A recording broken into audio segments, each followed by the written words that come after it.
Il s'appelle Warren Journeau, il est musicien, mais il ne fait pas que ça. Difficile de le présenter, le mieux c'est de l'écouter, c'est parti.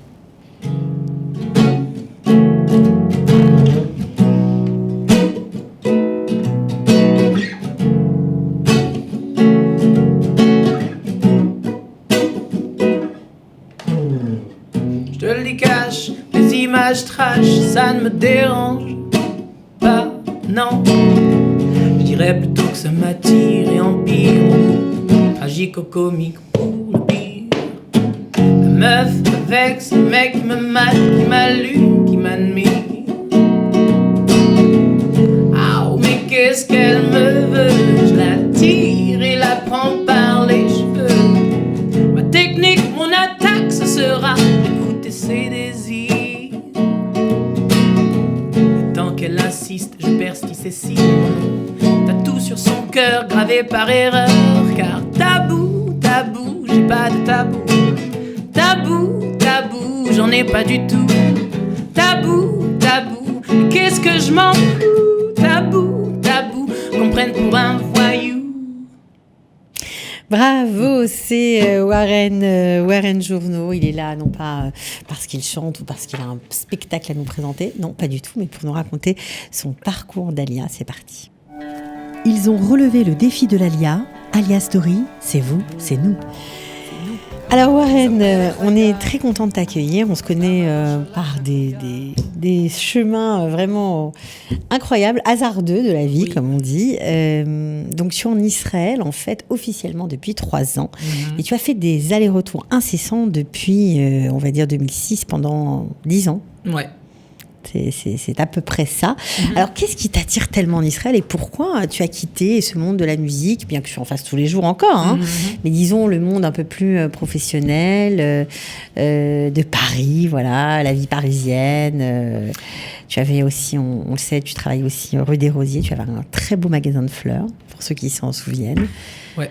Et en fait, il y a une énergie en fait ici en Israël qui est constamment en ébullition et il y a une impression que tout est possible, même si c'est apparemment difficile.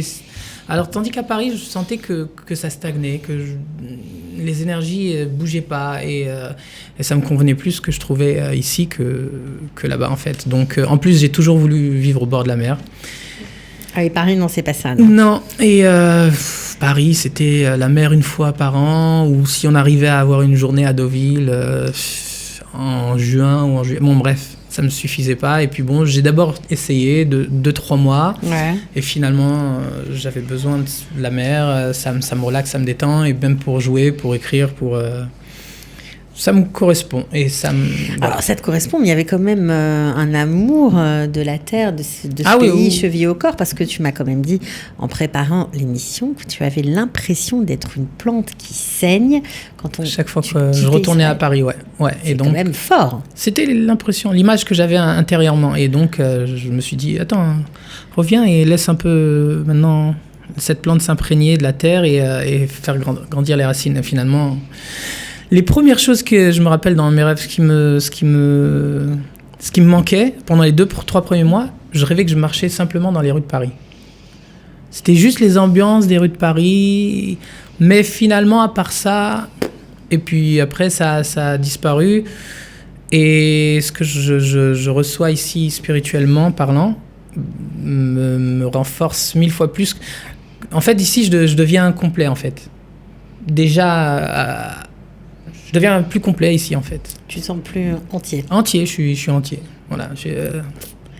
Alors, tu as fait beaucoup de musique, hein, on le voit, tu fais de la traversière, de la guitare, du piano. Tu as failli participer à une très jolie comédie musicale qui s'appelait, en hommage à Charlie Chaplin. Charlot, ouais. Voilà, qui finalement ne s'est pas faite. C'est toi qui devais incarner Charlot. Oui. Bon, tu as fait plein de choses. Et ce qui est rigolo, c'est qu'ici, tu vis ta vie. Tu as ouvert une boutique à 3 ans. Il y a 2 ans. Ouais, 2 ans, pardon. Ouais. Une bijouterie à Schenkin. Pourquoi une bijouterie ? En fait, il y avait 3 choses dans ma tête qui je voulais toujours réaliser. C'était les bijoux, la peinture et la photo. Et j'ai commencé par les bijoux. Il est très possible que plus tard dans ma vie, je me mette à peindre et à faire des expos photos, machin. J'aime les couleurs, j'aime tout ce qui est nature. On le voit, on l'a vu d'ailleurs, on le voit dans la photo qui passe à l'image là, de ta jolie boutique. Donc oui, effectivement, les couleurs, on comprend que tu aimes les couleurs. Et j'ai grandi aussi à Paris, surtout mon père est antiquaire, j'ai grandi à travers... Il avait toujours dans sa galerie des nouveaux peintres qu'il lançait. Il a lancé Raya Sorkin, je ne sais pas si vous voyez. Bien sûr. Donc Raya aujourd'hui encore me texte tous les jours. Je vais peut-être venir bientôt, machin, nana. Bon, ils sont un peu en France en ce moment, mais moi il me parle toujours. Enfin, j'ai grandi dans un univers un peu artistique. Complètement artistique. Peinture, sculpture, pâte de verre, bijoux, montres, tout ce que tu veux. Et moi j'aime la créativité qu'il y a dans les bijoux, en fait, c'est un peu la même créativité qu'il y a dans la musique. Il y a à peu près 220 styles de musique à travers le monde. Et donc, tu peux toujours reprendre une chanson version reggae, soul, funk. Mais ça, c'est les premiers styles qu'on connaît. Mais en fait, il y en a plein. Et la créativité au niveau des bijoux. Mon idée, c'est en fait de voyager. Là, je vais ramener des bijoux d'Hawaï, mais j'aimerais en ramener du Brésil, j'aimerais en ramener du Mexique, j'aimerais en ramener d'Europe du Nord. Pourtant, on dit que les designers israéliens sont tout à fait talentueux. Il y a un style qui est assez, qui moi c'est pas assez. C'est pas votre truc. Non, c'est pas assez ouvert. En fait, j'ai appelé ma boutique Oz, ça veut dire la force spirituelle. C'est aussi un des noms de la Torah en hébreu. On peut voir ça dans le Dvar Malchut. Et en fait, l'idée, c'est de réunir Oz, donc la force, la puissance, c'est de ramener cette notion de tous les pays, en fait, des notions de force dans tous les pays. Et que ce soit unique. En fait, l'idée, c'est de transmettre la force. Comment c'est de faire son alien quand on est jeune célibataire, ce que tu n'es plus aujourd'hui, à Tel Aviv Comment c'est de faire son alien à ce moment-là? Bon, au début, c'est sympa, c'est machin, c'est truc.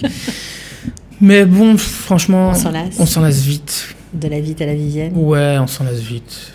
Et puis, surtout quand on vient de Paris... on a déjà eu tout, plus ou moins, à Paris, même avec la France, entre le sud de la France et le nord de la France, on a tout eu. Donc, on vient pas en Israël pour ça. D'ailleurs, les Israéliens, souvent, ils nous disent « Mais pourquoi vous venez ?» Souvent, ça fait combien de temps que tu es là? Pourquoi tu viens? Retourne, genre, c'est mieux là. Ouais, mais en fait, on a un second souffle, on a un sang neuf qu'eux, ils n'ont pas, en fait. Et eux, souvent, ils sortent pour ramener de l'argent en Israël, mais finalement... on les retrouve des fois bloqués dans d'autres pays et je pense qu'ils perdent un peu de... Il y en a qui reviennent après 5 ans, 10 ans. Face à l'étranger, ouais. Ouais. Ils font des affaires là-bas, ils reviennent des États-Unis, d'un peu partout. Ils vont un peu partout, de Thaïlande, des États-Unis, ils vont un peu partout. Et ils ne comprennent pas qu'on vient ici. Mais bon, c'est comme un cœur. Le peuple juif, tu as l'énergie... Le souffle que tu expires et le souffle que tu inspires. Nous, on est nouveau sang et eux, ça s'expire. Bon, ça fait poum, poum, poum, poum, poum, poum. Voilà. Qu'est-ce que tu aimerais faire ici de plus que ce que tu ne fais aujourd'hui? Qu'est-ce que j'aimerais faire ici de plus? Continuer dans la musique, parce que je sais que tu as des dizaines de chansons qui sont enregistrées. Mais je sais pas, parce qu'en fait, ici, les Israéliens vont promouvoir des Israéliens. T'es perçu comment? Tu sais pas?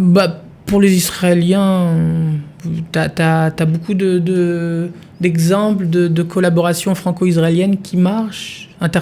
Même ici en Israël, on va même pas sortir de... Il n'y en a pas vraiment... Il y a beaucoup de choses qui sortent. Mais c'est des étincelles, c'est pas grand-chose. Donc, tu chantes pas en hébreu? Je peux chanter en hébreu, mais non, je préfère le français, l'anglais, l'italien. Je chante en italien, je peux même chanter en espagnol, en brésilien. Ouais. Voilà, j'aime encore une fois les couleurs du monde. Les couleurs du monde. Ouais, de la vie, voilà. Le côté israélien, ça va très vite dans le Mizrahi. Alors ça, c'est les couleurs musicales, mais pourtant, tu me disais en préparant l'émission que lorsque tu étais plus jeune, en France notamment, t'étais toujours décalé parce que tu avais un franc-parler, parce que ta mère est israélienne et que tu étais cash. Donc ici, tout le monde est cash. Ouais. Donc tu dois te sentir bien, finalement. Ouais, là, à ce niveau-là, je me sens bien. C'est bien. Maintenant, après... en fait, pour revenir sur la musique, j'ai un truc qui vient à l'esprit. Quand je suis arrivé, à l'époque où j'ai enregistré mes premières chansons ici en Israël, il y a une dizaine d'années, j'avais rencontré un gars qui avait un studio et qui faisait de la funk en hébreu. Qui s'appelait comment ? Tzlil, je me rappelle plus comment. D'accord. Bon, toujours un peu stone, machin. Mais il avait un super feeling, un super groove d'amener de la funk en hébreu. Ça me plairait. Amener de la funk en hébreu. Ouais, et d'ailleurs, ça existe. Et ça fait 10 ans que j'en parle. Et tu vois que Bruno Mars, là, il a cartonné en ramenant la funk au il y en bout a du jour. certains. Guy Mazik fait un peu de funk en hébreu. Ouais, je te parle de ça il y a 10 ans. Il y a 10 ans. Et ça pourrait m'intéresser pour chanter en hébreu. Parce qu'il y a un côté funk qui me correspond. Et là, l'hébreu il se rapproche à ce moment-là, je trouve, de l'italien. Et moi, j'adore l'italien. Donc ça pourrait le faire. Ouais, ça pourrait le faire. Bon, ouais. Tu te sens comment maintenant que tu n'es plus célibataire à Tel Aviv ? Je me sens comment ? Je me sens bien. Je me sens vraiment bien. Beaucoup mieux ? Bah, je me sens vivant, en fait. Plus vivant. Avant ça, t'es comme dans une salle d'attente, un long couloir où tu te dis bon, ok. Ouais. Alors je me sens très sur moi. Je continue à écrire. J'ai ouvert ma boutique. De toute façon, je suis quelqu'un de solaire. Je suis quelqu'un qui cherche. Avance. Voilà, j'adore avancer. Même si c'est difficile, si ça et tout. Et puis bon, même d'ailleurs. Je m'étais tenue là, bon je m'y tiens un peu moins parce qu'avec le mariage t'as plus de t'as des choses à faire, voilà. Ça, c'est sûr. Mais je m'entraînais tous les jours en fait. En fait je pourrais enseigner aussi le karaté. Bon, t'avais du foot aussi à haut niveau quand t'étais plus jeune. Oui, mais je pourrais enseigner aussi le karaté. J'en ai fait 15 ans ou quasiment 20 ans, enfin bon bref. Donc je me suis même occupé de moi à ce niveau-là. Et voilà comment je me sens. Je me sens limite miraculé en fait. Miraculé, ouais, c'est beau. Bon, ouais. C'est beau. Alors, en tout cas, si c'est un parcours d'Alia un peu atypique, hein, on va dire ça comme ça, en plusieurs étapes, doucement, puis finalement, il est arrivé. Apparemment, il est content. Si vous avez envie d'écouter la musique de Warren, vous pouvez le faire pour le plaisir. www.warren-music.com. Nous, on va finir avec une petite composition à toi, une autre, voilà. Et on te souhaite plein de bonnes choses, Mazal Tov. C'est le moins qu'on puisse dire. Et puis merci. Peut-être venir te voir à ta boutique. Avec plaisir, vous êtes les bienvenus. À bientôt. À bientôt. Ciao. Prophets of the streets, protecting us against the madness of the soul. No one knows how you really suffer from life. Angels of Olive. Ils ont relevé le défi de l'Alia. Alia Story, c'est vous, c'est nous.